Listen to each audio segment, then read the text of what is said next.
শিবরাত্রির দিন আমি যে মন্দিরে গিয়েছিলাম, চলো তোমাদের ওই মন্দির থেকে একবার ঘুরিয়ে আনি।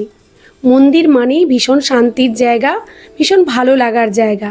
তবে এই মন্দিরে ঢোকার আগে সামনে এত বিশাল বড় একটা ফুলের বাগান পেরিয়ে মন্দিরে যেতে হয় যে তোমার মনটা এমনিই ভালো হয়ে যাবে। এই যে দেখো আমরা যে যাচ্ছি, চারিদিকে সবুজ, মাঝখানে ফুলের গাছে ভর্তি। বাম দিকে ফুলের গাছ প্রচুর আছে, আমি ঠিক করে দেখাতে পারছি না রাতের বেলা বলে। দিনের বেলা হলে তোমার শুধু তাকিয়ে থাকতেই ইচ্ছে করবে, যেদিকে তাকাবে শুধু ফুল আর ফুল। আর চারিদিকে দেখো লাল নীল সবুজ আলোয় ঝলমল করছে। আর ওই যে দূরে দেখতে পাচ্ছ না, ওটা হচ্ছে মায়ের মন্দির, আর ওই দূরে হলুদ কালারে বাবার মন্দির। এখানে অনেক দেবদেবী আছেন। তো আমার এই মন্দিরটাতে আসতে ভীষণই ভালো লাগে। আর এমনিতেই এই মন্দিরের সামনে দিয়ে আমাকে প্রতিদিন যাতায়াত করতে হয়। মাঝে মাঝে ইচ্ছে করে মন্দিরের শান্ত নিরিবিলি জায়গায় বসে বেশ কিছুক্ষণ সময় কাটিয়ে যাই, কিন্তু সময়ের অভাবে আসা হয়ে ওঠে না। তবে বছরে 2 থেকে 3 বার আমি এই মন্দিরে আসবই আসবো। একই শিবরাত্রির সময়, ছেলে মেয়ের জন্মদিনে, আর চৈত্র মাসে বাবার মাথায় জল দিয়ে যায়।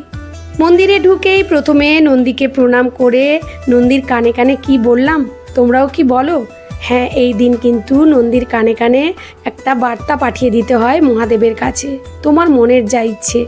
এটা আমি শিখেছি যখন আমি পুরী বেড়াতে গেছিলাম। ওখানে একটা মন্দিরে ঠাকুরমশাইকে জিজ্ঞেস করেছিলাম, যখন একজন ভদ্রমহিলা এরকম নন্দীর কানে কানে কিছু বলছিল, আমি তখন ঠাকুরমশাইকে জিজ্ঞেস করেছিলাম।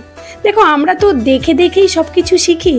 তো যখন নন্দীকে দেখতে পেলাম তখন ভাবলাম যে আমিও আজকে আমার মনের কথা নন্দীর কানে কানে মহাদেবের কাছে পৌঁছে দিই। তো তারপর আমরা লাইন দিয়ে পুজো দিলাম। পুজো দেওয়ার পরে এই যে প্রদীপ জ্বালাচ্ছি। পরিবারের সবার নামে একটা করে মহাদেবের কাছে প্রদীপ জ্বালালাম। তারপর প্রদীপ জ্বালিয়ে আমরা এখানে অঞ্জলি দেব। এখানকার পরিবেশটা দেখতেই পাচ্ছ, সুন্দর, নিরিবিলি, শান্ত আর খুবই সিস্টেমেটিক।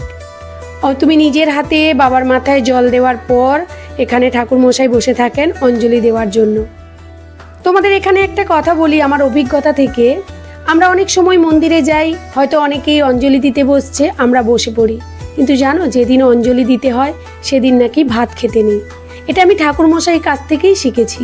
একদিন আমিও মন্দিরে গিয়ে পুজো দিয়ে বললাম যে অঞ্জলি দেব। তখন ঠাকুরমশাই বললেন, তুমি আজকে ভাত খাবে না তো?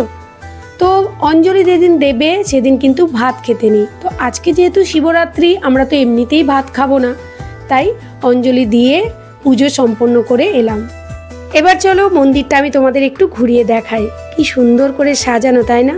ভীষণ ভালো লাগে আমার এই জায়গাটা। তোমাদেরও নিশ্চয়ই ভালো লাগছে পুরো ভিডিওটা দেখে। তো আমার এই ভিডিওটি কেমন লাগলো অবশ্যই কমেন্ট করে জানিও। ভালো লাগলে শেয়ার করে পাশে থেকো। সবাই ভালো থেকো, সুস্থ থেকো, মায়ের আশীর্বাদে। দেখা হচ্ছে নেক্সট ভিডিওতে। টাটা।